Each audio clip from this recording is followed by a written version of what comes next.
back, everybody, to the REDX podcast. I am so glad that you're here. Today, we have a returning guest. If you have seen REDX content, you know him, you love him.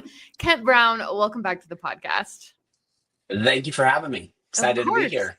We're excited to get into, I think, a topic that we don't have a ton of content around, just because we provide leads. We talk about how to get listing appointments and scripts and objection handlers and stuff like that, but we don't talk a ton about the actual appointment, the actual listing presentation once you get there.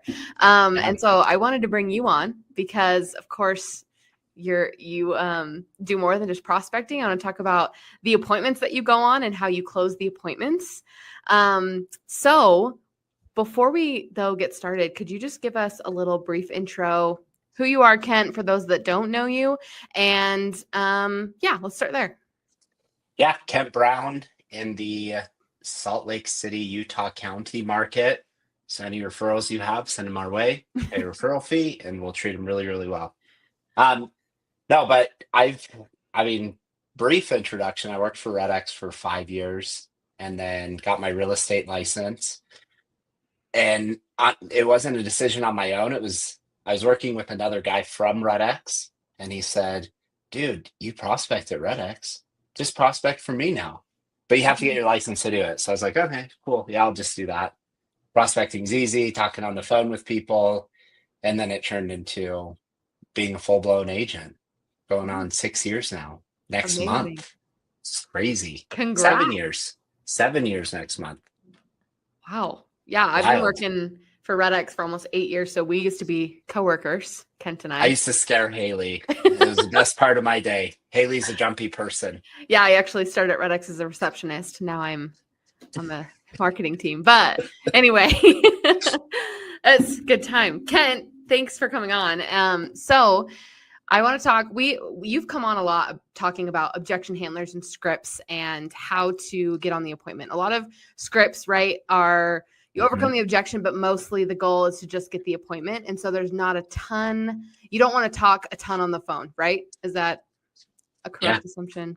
Yes, very correct. Awesome. It's a looping pattern. Talked a little bit about this today on a boot camp that we had at REDX, which if you haven't joined one of those, you should. They're exciting. But the looping pattern is on the phone. Your goal isn't to answer all of their questions. Really, you want to kind of do that belly to belly. Mm-hmm. And not saying that you can't do it on the phones. I don't want to speak in absolutes, but you really should say, hey, we're no longer selling. Okay, you're no longer selling. That makes sense. It's a beautiful home. Do you need more time in it, or you just feel like it's not a good time to sell? So the looping pattern is repeat, approve, ask another question, close. Repeat, approve, ask another question, close. Can't do that on a listing appointment, though. You actually have to answer their questions on a listing appointment. So then you close the appointment. You're like, okay, I'm coming tomorrow at 4. What do you do before to prepare from the time you hang up to the time you show up at the doorstep? So I'm big into the Mike Ferry listing presentation process. I think it makes a lot of sense. It works. So you send out a pre-listing packet. Well, first off, you pre-qualify. Get all of, essentially what that is doing, Haley, is you're getting the answers to the test instead of it being a pop quiz when you get there. Like, you know what their concerns are, you know what their motivations are. So you can kind of hit and focus on those before the appointment. So you pre-qualify. And that's not disqualify, it's pre-qualify. So, hey, what's your motivations? Then you send out a pre-listing packet. Then you call to confirm that they received the pre-listing packet, call to confirm that they went over it, confirm the appointment, and then actually just go on the appointment. Okay. So by that time, they've talked to you long enough that they trust you a little bit more. So do some agents just close the appointment and then show up at their house the next day without any of that? Do agents do that? Yeah, all the time. They'll show up and be like, hey, you said you needed to sell your house. And they're like, what? Yeah, I guess I did. I didn't think. Anyways, it's funny because a lot of agents will set an appointment and they think it's an appointment, but the consumer doesn't. The prospect doesn't. They just think that you're That's there the because problem. you have a buyer for them, Mm, which is a preview. And for FSBOs, that works really well because they take a month or two to right. sell if you're calling expired, so it doesn't work as great. Mm. So does this process change with different lead types then, like with your pre-qualifying or your pre-listing packet? Is it basically the same? Basically the same, yeah. It's always the same pattern. Okay. Yeah. Okay. What's in your pre-listing packet? So it has our company, like our team, our marketing plan, our resume, and that's it. Really, it's a little 4-page thing. What to Okay. expect is pretty light. So the main thing I want them to focus on is the marketing that we're going to do. And it's written well enough that you can understand what it is, but it's also vague enough that you want more. Ooh, always leave So them wanting something more. something to expect when you get there, like, oh, I understood it, Mm. but I want a little bit more. Okay. All So you right. want me to go So through the whole process yeah, with let's do you it. instead of just asking questions? Yeah. You good with that? Yeah. Okay, so you set the appointment, then you have the prep stage, which we just talked about. Then you're actually going to have to go on the appointment. Here's the one thing a keynote that I want to add. If you don't have a good listing presentation, then you're probably not going to be very good on the phones. And here's the reason why. A lot of agents are like dogs chasing a tire. They just chase and chase and chase, and then they get the appointment and they essentially caught that tire, and then they're like, crap, what do I do now? I don't want this tire. Tastes bad. It hurt. I don't know what to say. I don't know what to do. So if you have a good listing presentation, like you're going to be excited to go out and talk to Mm. people Mm-hmm. about what you're going to do. So that's where the confidence comes in. So approach. So you have your preparation, then you have your approach. And we're going to get really granular. And you're going to be like, Kent, this is so dumb. Why are you talking about this? So I'm on Jean's team. She's been doing this for 41 years. And she's taught me a lot of little things that work really well. So you get out of your car, you should have a smile on your face from the time you get out of your car till the time you hit their door and they open the door. Because if you think that they're not watching you, you're crazy. They are. Mm.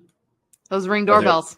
They'll get ring you. doorbells. Yeah. I mean, they're not sitting there peeking through the Right. blinds, but they're watching you. Yeah. Then you put on your jacket, or if you already have your jacket on, then you walk to the door and act like you have somewhere, like it's an important thing, not just mosey over to the Yeah. door. Good posture. Good Good presence. posture, smiling, shoulders back. Yeah. Then so show up early, big smile, and your introduction. Your introduction, if you haven't met them before, here's a really easy way to do it. Haley, little upswing. Haley, hey Haley, it's Kent with Summit Realty. Great to put a face to a name. Can I come in? Of course. Come on in. Wonderful. Do you want me to take off my shoes? Yes. So take off my shoes. Haley, here's what I'd like to do. I'd love to walk through the home, and I'd love it if you join me as well. I'm just going to ask you one really, really huge favor if you do come with me. Okay. Is that all right? Yeah. I love it. So I'm not going to be here, and you're not going to be here while buyers are showing the property. So buyers are going to come to their own conclusions by themselves, and I want to see what kind of conclusions I come to. So if you come with me, I'm just going to ask you to not point anything out. I want to see what catches my eye. Of course, I want you to point things out after we get signature signed and contract signed at the end of our appointment. We'll go through and make sure that our marketing is really detailed. Fair enough? Ooh. All right. Soft close, right? Yeah. Assumptive. I So like you're, it. you're closing throughout. Yes. So you're walking through the home. Here's one thing that I always say: if you're not, holy cow, losing my mind. If you're not previewing properties, and more specifically previewing new builds, you're doing something wrong as a real estate agent. You should really be doing those things, or even going along with an inspector, because it does a couple of things. The new build agent, what they'll do is they're going to point out the features and benefits and what makes our house better than the other competition's house, right? So they're going to point out upgrades. Now, What you're going to do is you're going to take that information and say, oh, wow, I noticed these beams are, 12 inches off center. Out here in Utah is 24 inches off center. That means you have a silent flooring system. It's like a $30,000 upgrade. So let me make sure to write that down so we include it in our marketing. Again, what am I doing? I'm assuming, right? That we are working together. You're going to look for view. Yeah. Oh, this has a really good lake view out here in Eagle Mountain. You live, oh, sorry. But this has a really... I live in Eagle Mountain, Utah. Yes, I do. This has a really good lake view. So let me make sure that we write that down, or this has a really good view of the valley. Let me make sure that our photographer captures that when she comes out to take pictures.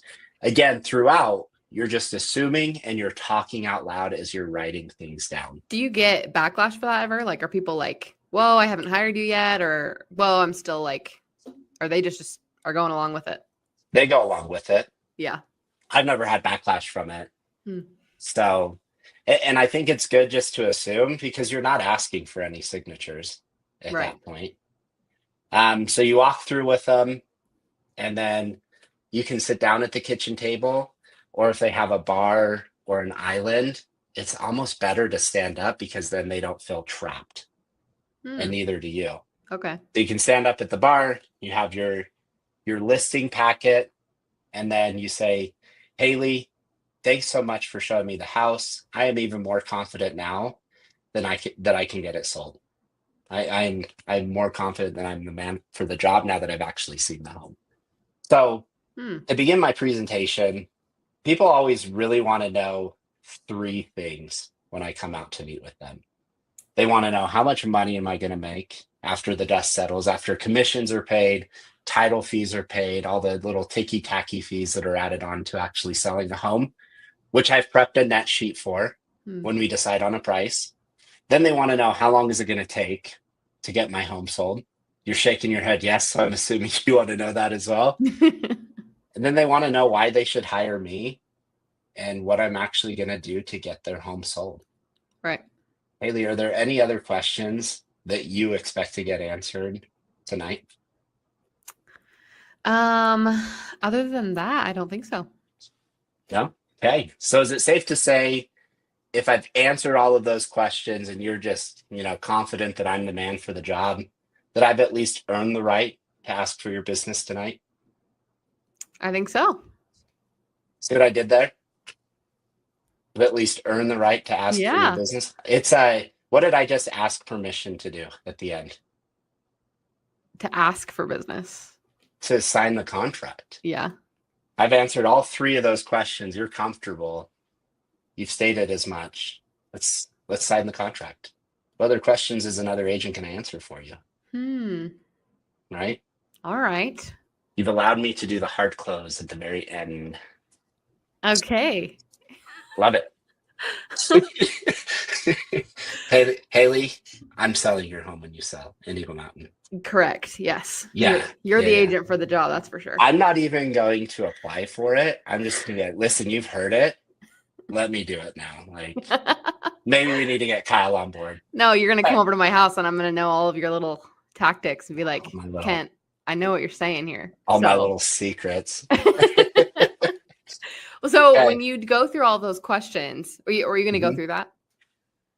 What question? Yes. Okay. So let's do it. Because I'm curious, like all the things that you say to answer all of those, just because I'm thinking about an expired listing, a for sale by owner, right? The questions that expireds and FSBOs always have sound like they'll be answered in your marketing plan or like what you're going to do to get the home sold and all that and pricing and stuff like that. Right. So yeah, let's do that. So marketing's really easy for me. So we market to 3 groups of buyers. So we'll go back into role playing. So Haley, we're going to market to 3 groups of buyers. Haley, let's answer the first question. What am I going to do to get your home sold? Yeah. Now, all of our marketing is predicated on great photography. Have you ever heard the saying, a picture is worth 1,000 words? I have. You have. So you're in marketing. We could say all the great things we want to about your house. But if you look at the pictures and the pictures fall flat, so does your listing. Mm-hmm. Wouldn't you agree? I would agree. So we want to make sure that it's top notch. So what we do is we do something called HDR photography. That stands for high dynamic range. And in layman's terms, if you're here when the photographer's here, you're going to hear 3 clicks of his camera for every picture he takes. One picture is being taken underexposed, one overexposed, and one being taken at current exposure. Essentially, that's just going to make the rooms look bigger, the brights look brighter, and the darks look darker, and just creates a great, fantastic picture. So that's, again, our main thing that we're going to do when it comes to marketing, which is really important. Now, we're going to market to those pictures and your home to 3 different groups of buyers. The first group is the end buyer. Now, Haley, you're familiar with something called the expired list because your home was on the market and came off, right? Yep. Now, there's typically a reason why that happened. Can I tell you why? Sure. Because your agent and most agents only focus on this group of buyers. They put it on the MLS. They hope that a buyer comes across on the internet and purchases the property, but it's not necessarily going to work that way. So we're still going to put it on the MLS. And once we do, it's going to syndicate to hundreds of thousands of websites. So if someone's in Korea looking at homes in Utah, they're going to be able to find your home. Essentially, we're going to make it unhidden from them. So it's important that we do this. But the problem with end buyers is typically they're 12 to 18 months out from actually doing something. So they're just perusing on the internet. Right. And so you don't want your home to sit for another 6 to 12 months, right? Because you already did it for 6 months. Yeah. So again, they're 12 to 18 months from doing anything. So what we're going to do, Haley, is we're going to market to the second group of buyers, which is probably the most important group. And that's real estate agents. Because Haley, do you know what all real buyers have? Or in other words, what all buyers who are qualified, ready to purchase right now? Have an agent? Yeah. Real buyers have realtors. Oh. So that's going to be our biggest bang for our buck, because is the real estate agent going to spend a Saturday showing homes to someone that's not qualified? Hope not. Yeah. Right? They don't want to waste their time or their client's time. And for the most part, most people don't want to do that. So how we do this is we do it through something called reverse prospecting. Have you ever heard of that? So what reverse prospecting is, you guys are moving to St. George, right? Right. Warmer weather. You have an agent out there. You had told me that over the phone. Mm-hmm. So that agent probably asked you how many beds, baths, what kind of square footage you want, right? Mm-hmm. And then they send you an email once every other day or 2 days. So when they put that information on the MLS to have them send you hot sheets every single day for homes that come on the market, secretly it's notifying me as well. Now, I don't know who you are as the buyer, but as the agent, I know that that agent has a buyer that matches the criteria of a property I have listed. All right. So I'm able to call them directly and specifically and just ask them to show you the home. And again, you might be saying, well, can an agent find that on the MLS? Aren't they seeing the hot sheet? And the truth of the matter is, yes, they can. But were you aware that there's over 11,000 homes on the market currently? Wow. Really? Yeah. Yeah. So can you imagine combing through that many homes in hopes that they see yours? Right. So that's all we're doing, is we're just putting it in front of them on a platter, easy to show. Okay. And explaining all the features and benefits as well. So that's the second group of buyers that we go after. Now, the third group are people that aren't even in the market to buy, which may sound a little counterintuitive, but stick with me for a second. Okay. So they have a saying. Have you ever heard the saying, fish where the fish are? Yeah. So if I want to catch a shark, I'm not going to go fishing in the Provo River, right? Right. I'm going to go fish in the ocean. But if I want to find a buyer that's in your price range, likelihood that they already live here in this neighborhood or have friends, family members, or coworkers is pretty high. So how we're going to do that is we have a tool called REDX. REDX made it into my listing presentation. How about that? Crazy. I usually have it on my little iPad. So I have this tool called REDX. Are you familiar? I don't say, are you familiar? And it does a couple of things for us. So it gets us the names, phone numbers, and email addresses of the home of all of your neighbors in the neighborhood. And we can go up to 1,300 people. Now, what we're going to do is we're going to pull those 1,300 people, and with the email addresses and the phone numbers, we're going to target them on social media, specifically and directly. So that's what we're going to do day one. Day two, once your neighbors have started seeing the home, I'm going to call them and say, hey, Haley, this is Kent. We just listed the Johnson's home over on 123 Main Street. I was calling to see if you know of anybody that would be a good fit for the neighborhood. And they either say yes, no, send me details, or tell me where to go. It's typically not a place I want to go. So that's laugh at my jokes, Haley. Everybody else does. I gave you a little bit of a huh. You gave me a sympathy laugh. So one of those outcomes happen, and really all I'm trying to do is make them aware, right, and see if anybody knows anybody that's buying in the foreseeable future. And then what else we're going to do is we're going to send out postcards to all of your neighbors that look like this. You see this little QR code here? So they can scan that QR code and it will ping me and let me know that you, Haley, it'll give me your phone number because creepy technology, scan this card, and I'm able to call you and be like, hey, I just was calling I saw that you scanned our card, wanted to get you more information about the property. All right. And then we also send out brochures to businesses that look like this because people want to live close to work, except Haley. Haley wants to live 45 minutes from work. I mean, I work remotely mostly, but Oh, okay. Joke's on me. Anyways, so in a nutshell, Haley, that's our philosophy and our marketing plan on netting you the most amount of money in the quickest amount of time. I mean, safe to say that's definitely what you're looking for. Yeah, I mean, my previous agent didn't do half of those things just because he didn't tell me that he was going to call around the neighborhood or do anything like that. So I like this. I like the plan. Yeah, I mean, that's why your home likely expired. Right. Wasn't the market, it was the marketing that was being done. So, I mean, so it is safe to say it's what you're looking for. So good. I know. Say that again. So it is definitely safe to say that's what you're looking for. Yeah. Great. So is it safe to say if we can agree on a price tonight, we'll go ahead and get contract signed and the ball rolling? Sure.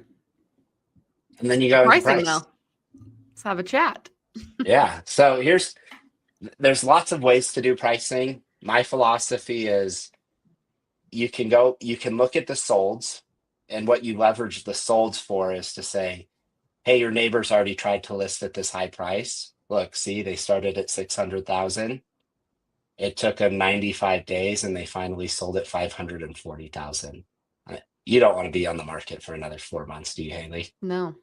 And lose 60,000. Probably just want to price it right at the beginning. Yeah. So really what we need to look at is all of the actives on the market. In other words, we need to look at your competition and price it from there. So there's 3 ways that we can price compared to your competition. We can price what I call needle in the haystack, which is my house is better, which everybody thinks their house is better. And we're going to price it above everybody else and hope that a buyer overlooks the other homes on the market and just decides to buy yours. Or we can price it right in the middle of everybody else. And that's fair market value. Again, your features, your benefits, house is similar, and we're just kind of right in the middle of the pack. And here's the thing with that one, pricing it at fair market value, is we're probably going to have to price adjust and listen to the market as we go along. Because typically it takes 61 days on the market in order for you to sell. Okay. Or the third option that we can choose is we can undercut your competition, price your home below all of them, and drive all of the buyers that are possibly considering their home into your loving arms. which gets us more buyers, more offers, and ultimately allows me to do what I do best, which is negotiate price and conditions for you. So Haley, choice is yours. Based on those three options, where do you feel like we should price your home? Well, I would like to net a certain amount of money, Right. just so that I'm not losing money here on my house and that I have a good down payment for my next one. And so with all of the fees and paying an agent and everything, like where does that put me if I want to net 100 grand? Yeah. So on the net sheet, here it is, and then you pull out the net sheet. So mine's just on a PDF format, or not a PDF, but an Excel sheet. So we can put in the price. It already has all of the fees in there, and then they can see what they're netting. So if someone comes back and is like, I want to be overpriced, for example, like, and you're like, whoa, that's probably too high. What do you say? So I don't ever say, oh, that's way too high. I just say, certainly we can do that. Now, here's what I'll warn you against is if we list high and you sit on the market, you're essentially becoming a gambler at that point in time. And what you're doing, Haley, for every day your home sits on the market, and the market will punish you in the tune of $414 per day. So if we do decide to list high, then we need to make decisions quickly if no one's coming to see your home to drop the price and get it more aligned. Because at the end of the day, you're not buying your house again. I'm not buying your house. I'm selling it. But it doesn't really matter what you and I think. It matters what the market thinks. And so we really need to listen to what the market's saying. And typically it responds one of four ways. Either it's going to respond by not giving us any showings or any offers and saying, well, you guys are way too high. We're not even going to look at it. Or we're going to get a handful of showings, probably 1 or 2 a week. And all of the feedback that we're going to get is, yeah, the price is way too high. I don't see how you can justify it. Yeah. Or we're going to average 1 showing per day, which is really the benchmark that we're looking for. So 5 a week. And in that 5 a week, within 10 days, we're typically going to have an offer, which will be at fair market value. Or the fourth option is you and I were both wrong, because I have been wrong before, and I'm sure you have as well. And we priced it way too low, and we're going to average 2 or 3 showings a day, and within the first few days we'll have an offer. So what we're going to do, Haley, is we're going to work as a team, and each and every Thursday between 9 and 11, I'm going to give you a call and say, hey, Haley, this is the kind of activity, this is the feedback that we're getting. And then you have 2 decisions to make. Can I tell you what they are? Yeah. To either hold tight for another week to see if the market responds differently at the same price, or to drop the price and try to get the market to act differently. Is it bad to see the price drop multiple times? Yeah. So it would be better. I mean, you as a buyer, if you look at it and you see a house drop right 20 times, what are you thinking in your mind? Yeah.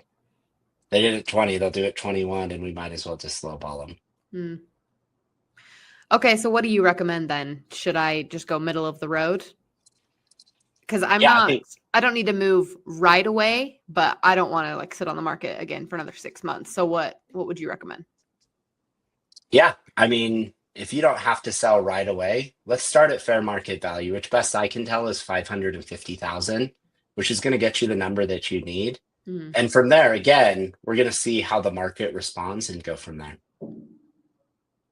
All right. That sounds good to me then. Great. Let's get the contract signed. I'm going to call my, I'm going to text my, I'm going to text my photographer and get her out here. Because you guys wanted this back on the market pretty soon, right? Yeah.